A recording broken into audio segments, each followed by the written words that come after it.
Hello, my lovelies. We are doing a very interesting reading today. So I've been getting a lot of big energies coming up between this red moon and this eclipse that is coming up, this new moon. So I wanted to come on and ask for what's going on. What is the current energy? What are we healing through? What are we transforming into? What is shifting here? What kind of guidance wants to come through at this time? So the first thing that we're going to ask is, what is the current energy? What is the current energy? What are we currently healing through and or working on? Oh, it says dream a beautiful dream. Number 19. And the 9 and 1 are going to add up to a 10, which is a cycle of completion. We have this circle here, which is also indicating a cycle of completion. A very beautiful energy here. Dream a beautiful dream. So right off of the get, I'm getting a lot of energy here around what are you dreaming about? What is your dream? Now, I also want to bring into some sort of indication that dreams are a beautiful use of our imagination, right? You can dream all kinds of fun things. And some of those things, there's an energy of like fantasy and reality where sometimes we dream things, but it's not like we don't really want that thing to happen, right? It's more of a dream, and it's happier and better and more beautiful in a dream space. Where some dreams, it's like we really want to make them our reality. We really want to step in and embody that energy. Now, with all of the sacred geometric energy that we're seeing here, see all the sacred geometric energy happening here? With sacred geometry, there's always a vibration of divine timing, divine order, divine structure. So this dream also is very highly connected to spirit, to purpose, to your path. So there's not any delineation going on here, right? This is about synchronistic events, things lining up. This is about your purpose and your path. So when we step into the energy of creation here, like creating the dream, making the dream come true, we have to understand that there's like a perfect harmony that is already existing. And the main thing isn't about, creating from a space where you're unsupported, 222 on the timer, creating from a space where you're unsupported, your part, divinity is part of you. So it's about opening ourselves up to channeling that energy and to allowing it to come through us, that we're able to be the energy of creation, to be the vessel for this creation. Because you're not creating it from your mind. You're not creating it from nowhere. It's coming, it's being channeled from a space, right? The affirmation here says, the perfect harmony of beauty awakens within me and all around me. I serve that golden light in unconditional love and creative power. That's beautiful. The perfect harmony of beauty awakens within me and all around me. I serve that golden light in unconditional love and creative power. So that's what I mean. This is about using yourself as a vessel to channel your dream, to create your dream, to make it come true, but knowing that it's in alignment. You're not just grasping at straws here. When we're channeling our dream and we're living in our reality, it is each step of the way. Each little co-eccentric circle connects and intersects with the other, 333 on the timer. So now I want to look at, okay, so here's where we're at, right? This is the current energy. We're trying to make a dream come true. We're trying to get into alignment with divinity and with spirit, so that we're not just making our dreams come true, but it's with purpose. It's with fulfillment. There's so much more to it than just like you can go get a car, right? Let's just use something simple and materialistic as an example. You can go get a new car, right? But is that car going to be stressful for you? Is that car going to be safe? Is it going to be comfortable? Are you going to enjoy driving it? So this is looking at the bigger picture of the creation and the experience. Is it in the best interest of everybody around you to have it that way? And these are questions that we want to ask when we're creating, because we don't want to just do things to do them. We want to do them with purpose. We want to, look for the signs and synchronicities and be guided by spirit, so that we know we're doing things from our highest self, let's say. Okay, so let's just go ahead and see if this is what we're currently going through. What are we transforming to? We're going from this idea of co-creating with the universe, let's say, to what?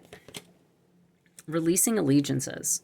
So this is something that, we have to go into an energy too. And so what I mean when I say that is going into an energy of what could be blocking us from our dream. Now, the question wasn't like what's blocking us. It's like, what are we transforming into? Now, I see allegiances, and this is at the bottom of the deck here, is follow your own rhythm, which is kind of like instead of being wrapped up in this ball here, you're in a state of movement, of fluidity, of flow. Now, the way that that's coming through like this is showing me that there's things that are restricting your movement. There's things, people, places, and things that are restricting your energy from really following or stepping into your dream. When we start to release allegiances, then we can start to step into this energy of movement, of flow, of being one with ourselves. It seems the cards seem very similar, right? But here there's movement and activity, and here it's like more in this resting state, right? So I'm going to pull that off of there just so we have more space. But the idea here is to let go of things that are no longer serving you. These could be relationships. You know, a lot of relationships are coming to an end. A lot of, you know, moving jobs, changing where you live. All these different things can be taking place for you at this time. But I feel more so, because this is more etheric and aligned with divinity, that a lot of releasing allegiances may be, you know, overindulgences, doing things, distracting ourselves, things that kind of take away from our connection with the divine, things that take away, you know, negative self-talk, things that kind of put us in a space of fear instead of a space of love. Okay, the affirmation here, hold on one second. Let me make sure. Yep. The affirmation here says, I love my body and my body loves me. I trust my body and my body trusts me. I love wisdom and wisdom loves me. I trust wisdom and wisdom trusts me. So a lot of this is opening your heart to having that dream. If we are not trusting, if we're not in a loving space, then we're in a fear space. We're in a control energy. And we can't, things don't manifest and grow by controlling them. Like if you have a plant or a flower and you plant a seed, like you're not going to control it. You can create a beautiful environment. You can water it. That's the control factors that you have. And that's more influential energy than it is. You're not controlling the growth other than providing a beautiful space, providing love, you know, tending to it, nurturing it, caring for it, that type of thing. So this is what is coming up from, you know, how to transform and how to get this dream of yours to manifest. And I think it's less about getting to a destination and something happening as it is the transformation of self to just be in the present moment and to be in the space of accepting that, you know, trusting, you know, spirit has this, you know what I mean? Like I'm a part of this, but it's got its own flow and its own thing happening here. Okay. So we're going to see if there's any blocks or anything that is assisting you at this time. So let's look and see if there's any blocks or assistance at this time. Okay. So the first thing that came out was the mirror. So what I see when I see the mirror is this energy of things being mirrored to you. So a lot of times when we have challenges in relationships, we may go like, I don't understand it. I don't understand why this person is this way or this or that. People will mirror things back to us. Now, I want you to understand that mirrors are reflective, but sometimes they show us the opposite. Like when you look in a mirror, you're actually sometimes seeing the opposite. Or if you're looking at reflection through something, there's a thing called reflection and refraction. So I want you to start thinking about maybe challenging situations in your life, challenging people, you know, obstacles, things like that, and look at what is it trying to reflect back to me? What is it trying to mirror to me? Okay. And what that means is that sometimes we don't see it because it's not like looking in the mirror and then seeing your own face, right? There's kind of a refractive energy around it that we have to go deeper into the pattern. You know what I mean? Like, for instance, if you're in a relationship with somebody and they're very dismissive, they're avoidant, you know, they don't want to have conversations, and maybe you're the opposite. You want to talk about things, you want to get it out, you want to air that out, right? You may look at that and go, well, we're opposites. You know, this person's trying to do this, I'm trying to do that. It's opposite, right? But we can look a layer deeper and you may see that you're avoiding something else in your life. You're avoiding taking action somewhere else in your life. And maybe it's not with that person where you're seeing that with them, but it's some other area. And this conversation or whatever's happening with this individual could be your distraction, the thing that's causing you to avoid taking the action somewhere else where you need to be taking the action, if that makes sense. So in a way, this person is reflecting back to you like you're kind of doing the same thing, except for it's not in the space between the two of you. It's happening outside of the connection, and you're not seeing it because the connection itself or the communication itself is a distraction from what it is that you actually like need to be focused on. Okay. And that's just an example. There's lots of examples in how we can reflect things back to one another. I used to teach at this school, and we'd have like 35 students on the floor at the same time trading out sessions. And it was interesting to see how the students would pair themselves, because I would never pair the students up. There would be an exercise where they would pair up and then they would do treatments with one another. And I would say, pick your partner. And sure enough, if that person was going through a healing process with their mother, let's say, then, and they were a younger person, they may pick an older woman to do the work with. And the older woman would pick the younger person. And it wasn't anything that they were consciously doing. It was creating a space in which they could both do their healing work. So it was a reflective space in which they were kind of projecting different things, because that's what a mirror does. It projects an image onto you, right? You look into it, an image gets projected back. Back in the day, people would use like mirrors and scrying and obsidian to look into, and different things would be reflected. It wouldn't always necessarily be an image of yourself. A lot of things can be reflected back depending on how we want to look at them. Sometimes a sunset will reflect beauty back to us and grace and all kinds of amazing things. It's not necessarily telling us something. So there is something here with using that mirror as an assistance. It's coming through as an assistance. But also understand that if we focus on the mirror too long, then we forget that like we're the real thing. The mirror is kind of illusionary in a way, because it is not what is the real image. It's a projection, it's a reflection. So you also have to, I think the kind of the block may be being able to differentiate what is the reflection and what is actually you. And what that means is a reflection is only going to mimic what you're doing, right? So if you wave your hand in front of the mirror, then the mirror is going to wave back, right? Just like this camera, it's kind of reflecting in the way it's got to. So if I move my hand, then it seems like in the image, my hand is moving. But if I choose not to move it, then it's not going to move. So there's an illusionary energy here that we have to pay attention to so that we can get more clear on what allegiances need to be released here so that we can step into this dream. And it goes hand in hand with the sword, because the sword is an indication of tools that we can use to cut away the darkness, to cut away the things that aren't working, to bring illumination into the space. Now, this is also some lightning bolt realizations. And what I mean when I say lightning bolt realizations is that sometimes things like come in, like you'll be struggling with something for a long time, and then all of a sudden it's like, boom, you get like this huge, oh my God, I got it. I finally get it now. I finally see what is going on here. I finally see what I need to do, what tools I need to use, how I need to approach this. And that's kind of the energy that's coming through with these two. I would say that they're both tools, but just like a double-edged sword, it can also be a weapon. So you always have to look at how do I need to use this? How do I need to wield this sword? When I was training martial arts and I was learning, all three of those wanted to come out at the same time. And when I was learning, my instructor always used to say to me, my sensei always used to say, it's the difference between white magic and black magic is your intention. Anything that you take away when you're in a martial sense, like when you're fighting somebody or you're going into some sort of battle with someone, anything you take away, you need to be able to give back.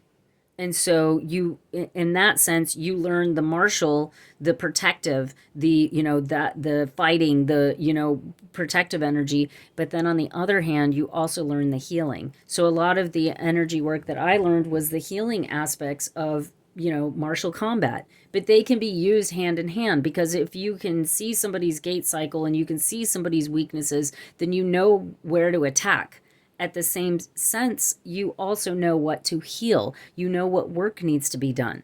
So it's some of that energy too is like looking at your strengths and looking at your weaknesses, being reflective or using the mirror of like, how can I balance that? If I'm strong over here, I had a client I was working with one time and he was having issues in his relationship. And he said, I just think that I'm non-committal. And I said, okay, all right. So you think you're non-committal? And I said, but you own this business, right? And he's like, yeah, I've had my business. I don't know. He said maybe 10, 15 years. I don't know how long, a long time.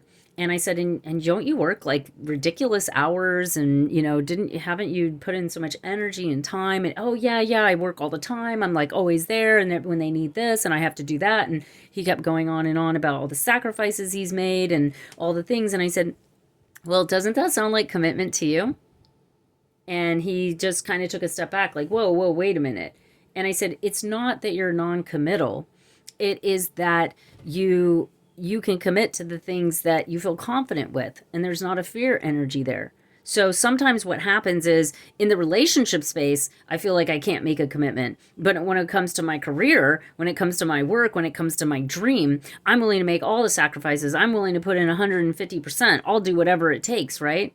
So the mirror works as a thing going, hey, if it can work over there, if you can have all this commitment and build this dream and have all of this here, why can you not do it over here? What is stopping you here? What is the fear? What is the, because it's not the commitment thing, because we can already see that you are committed. You're willing to make sacrifices for something that you want. So then we start looking at desire. We start looking at fears. We start looking at the allegiances that you have, even with that belief system. Oh, I can commit over here and I can put everything here, but I can't over here. Why? Okay. And that may be something that you need to ask yourself. There may be something there where it's like, well, here I feel great and everything's good and I feel confident and Here it's always a mess and I screw everything up and Allegiances to the negative self-talk. Okay. So it's just something, something to think about. We want to get the ball rolling. The cards are not here to give us the answers per se. They work just like the mirror, reflecting images, reflecting energy back to us that get us to ponder and get the questions from internally. Okay. And even as a guide, even as a facilitator of healing, that's what I do. I try to see things that maybe you're not seeing and reflect that back to you so that you're able to start asking the questions, because ultimately these are your decisions. This is your life. This is your dream. This is your reality. You decide through your agreements how you want to experience that, right? It's not my consequence. Your choices aren't my consequences. Right? And vice versa. I mean, when you're in relationships with people, people's choices are somewhat indirectly your consequences. But overall, I think you guys get the picture. So then my next question is, what do we not see? Like, because I'm sharing some stuff here and we're seeing the sword and the mirror. Okay. So what are we not seeing? I always like to know, what are we not seeing, or what do we not know that if we did, it would make a huge difference? Like, what are we not seeing that we need to see? Let me go ahead and move these up here just a little bit and create some more space. And that may be part of what we're not seeing, how to move things and rearrange them so we have more space, we have more time, we have, you know what I mean? So let's just see here. We're going to start off with, what do we not see underneath the mirror? So we got a couple of cards flying out for underneath the mirror. And I'm not going to take reverses on this because I just don't want to. I'm feeling guided not to. So we have awaiting results. So what we're not seeing is the growth that happens underneath this, okay? So, and what I'm seeing with this card in particular actually is, see how these are grown to this space, and this person is grown far beyond that. And it's holding these little flowers like it's just plucked it here, but it has this apple in the center. And I think what we're not seeing is how much growth that we have, like what position that we're in. You may see yourself as these tiny little shrubs, but really your growth is far beyond that. Okay. So what I'm seeing here is that you've put a lot of time and energy into growing yourself. So you may not feel necessarily capable to have what this dream is capable of providing for you. Like I think that what did they say? You don't want to be a little fish in a big pond. You want to be a big fish in a little pond or something like that. I don't know. But the energy here is like you may be bigger, more capable, and have invested more time and energy in yourself than you even know that you have. Okay. So part of what I think that reflective energy and what do we not see is I think you don't see how capable you are. I don't think you see how maybe these little shrubs are like, I wish I could be as big and strong and be able to pick flowers, because these shrubs are not capable of picking flowers. They're obviously not capable of growing an apple, you know? And then we go into leader. It's lead, but I don't know why I said leader, but I guess that means something. So maybe what we also do not see is the ability to lead, to take control, to be empowered, to be able to be the keeper of this wisdom. Now we're seeing kind of two people here. So again, because it's coming in underneath the sword, see how we put this here underneath the sword, and we have that the person that wants to take lead, the person that's in these colors, and it's interesting how the colors even match each other, right? And then the person that's in the shadow. Now, I'm, me, I mean, maybe you don't, but the point is that I am a big believer in shadow work. I'm a big believer in utilizing your shadow, utilizing your ego, utilizing the human and more primal animalistic aspects of yourself, using the warrior in you, using that energy to fight back, to protect, to do the things that you need to do. I'm an advocate for these things big time. So here is where I would say, look at where your shadow has brought you. Your shadow's with you all the time. And there are parts of yourself that sometimes we're shameful of, and there are parts of ourselves that sometimes we're fearful of, but we don't need to be, because Spirit gave us that for a reason. And it's being cultivated within you for a reason. And it's important. Somebody, in order to eat, something has to die. Like, if I'm not going into the whole vegan vegetarian thing, but when you're eating a plant. That plant is dying. You're eating an animal. You're killing that thing. But it's not this, you're killing this thing. We can look at it like that if we want to look at this shadow energy and feed the shadow energy. We can also look at it as, I have an allegiance with this thing, this being that's going to come inside of me. I'm going to consume it, and then it's going to be transformed into energy, and I'm going to use that energy in the right ways, so that I can lead, so that I can be of great service, so that this dream can manifest, and it becomes something that is collaborative, and something that is beautiful, and something that is an aspect of growth when we want to look at it that way. If not, it can become this energy that, oh, let me hide in the shadows. I'm afraid to step up there. Or what if people see me? Or what if people judge me? Of course, that's what's going to happen. It's part of the process. It's part of the transformation to getting into that. Of course, you have to go through all of this in order to get there. And it's still a part of you. Your shadow will follow you everywhere, unless you go to, what's that island? Neverland, and they take the shadow. The shadow takes the... Anyways, never mind. And so to go a little further into it, because as I was talking about this and seeing the reflection here, I was seeing the reflection on this, and how there's an illusionary energy here when it comes to it. So it's matching the mirror, and even the shape of the mirror. See how the mirror is kind of doing this isosceles triangle, and you have this triangulation happening here within this person. You're kind of seeing these weird angles coming up. I think it's important to soften, because these angles, it's this idea of, there's a time to be hard, there's a time to be hard, and there's a time to be soft. There's a time to relax, and there's a time to take action. It's giving me this energy of knowing that, and understanding that sometimes, like, awaiting results means having patience instead of going into something really hard and fast and, let's do this thing.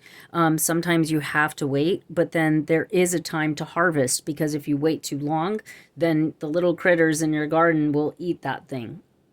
Like, I don't know if you guys enjoy pineapples, but there's a fine line with pineapples. And if you do not get those pineapples in enough time, those little critters will get them, and all that growth was, for fun, right? Okay, so we're going to ask for any other further guidance that wants to come through at this time. I think everything's very clear so far. Any further guidance that wants to come through? Whoop, that one went flying. Okay, so there's an energy of walking away here. And there's obviously something to be walking away from. And it looks like a kind of a caged type of energy here. So you have to walk away from, and I think this relates to allegiances, anything that's kind of making you feel caged up, like you don't have the freedom to grow, you don't have the freedom to flow. And that's the energy. You need the freedom to flow and the freedom to grow.